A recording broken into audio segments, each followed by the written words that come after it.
The first scream echoed through the hallway long before anyone knew what was happening. Miss Caroline, 24 and barely a year into her teaching career, had always been the kind of teacher who stayed late for her students. The one who slipped granola bars to kids who came hungry, who scribbled little notes of encouragement on failing test papers. She never thought kindness could make her a target. But that afternoon, a group of older boys, frustrated, angry at life, and cruel in ways they didn't yet understand, cornered her after class. What began as mocking words twisted into shoving, then punches, then something far darker.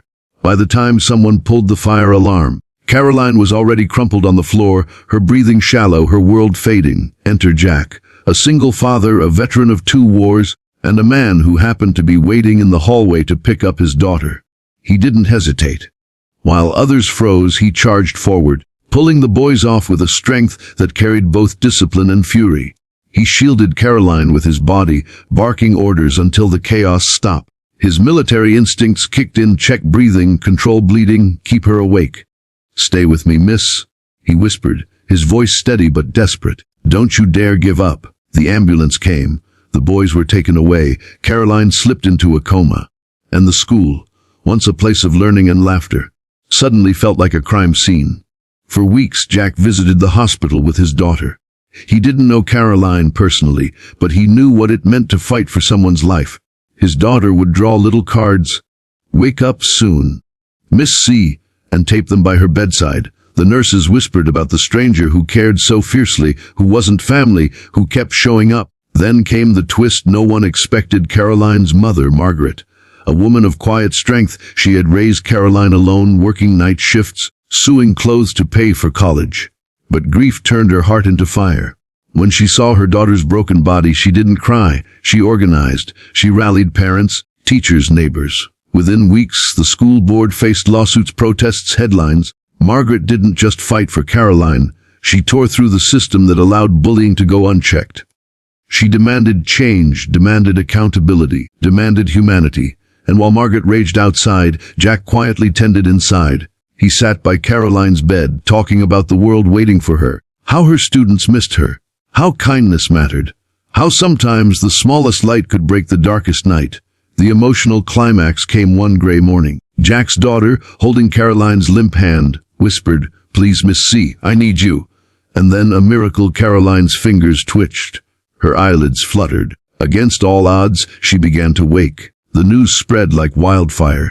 Margaret wept for the first time, clutching Jack's hand in a rare moment of shared humanity. The boys responsible were held accountable, but more importantly, the school changed. Anti-bullying measures were enforced, counseling programs were expanded, teachers were protected. Caroline's recovery was long, but she returned, not with bitterness, but with resolve. She stood in front of her class months later, weaker in body but stronger in spirit.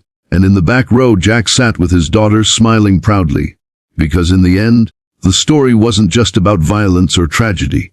It was about strangers who became protectors, mothers who became warriors, and communities that refused to stay silent. It was about how kindness, real unshaken kindness, can survive even the darkest hallway.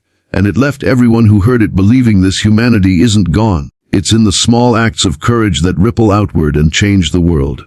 Caroline's classroom had always been her safe place.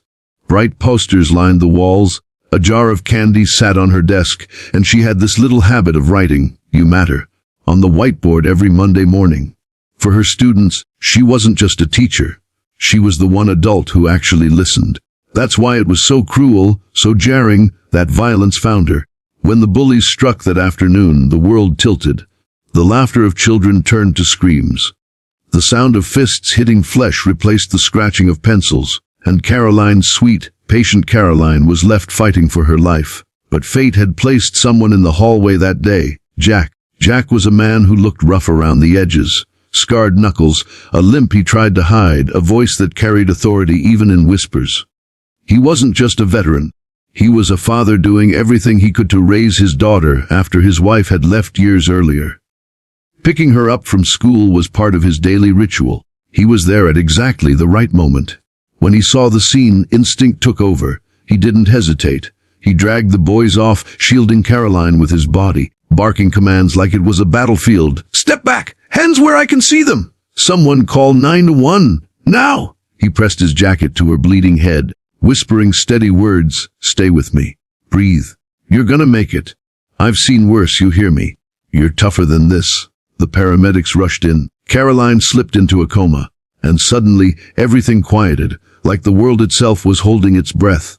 For days the town buzzed with shock. Parents whispered in grocery aisles. Teachers cried in break rooms. The news plastered Caroline's face everywhere. Young teacher beaten by bullies, critical condition.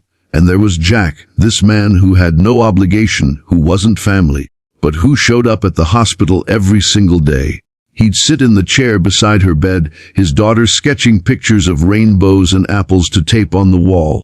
One night, a nurse asked him, "Why do you care so much? She's not your wife, not your sister." Jack looked at Caroline's still face and said quietly, "Because when someone falls, you don't walk away. You pick them up. That's what humanity is supposed to mean."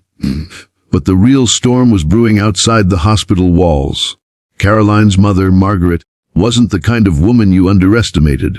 She had raised Caroline on her own, working night shifts, pinching pennies, sacrificing everything. And when she saw her daughter hooked up to machines, her heart didn't just break, it ignited. Margaret started small. She confronted the school board. She demanded answers. But when they gave her excuses, she didn't stop. She organized rallies. She stood in front of cameras, holding Caroline's school portrait, her voice shaking but unrelenting. "Bullying is not kids being kids. Bullying is violence. And today it almost killed my daughter." Within weeks, Margaret had parents marching, teachers signing petitions, lawmakers listening. She forced the system to look in the mirror. She destroyed the silence that had protected bullies for years. Meanwhile, Jack and his daughter kept Caroline's room alive. They talked to her even when she couldn't respond. They told her stories. They played her favorite music. They filled her world with reminders of why she needed to come back. And then came the moment no one will ever forget. It was a gray morning. Rain tapped against the hospital window. Jack's daughter climbed onto the bed, holding Caroline's limp hand. Her voice was soft, almost like a prayer. "Miss C, you always tell me not to give up, so please don't give up on us." And that's when it happened. A twitch. The smallest flicker of her finger. Her eyelids moved. The room erupted in gasps. The monitors beeped faster. Caroline was coming back. The recovery was slow, painful. Physical therapy. Headaches. Nightmares.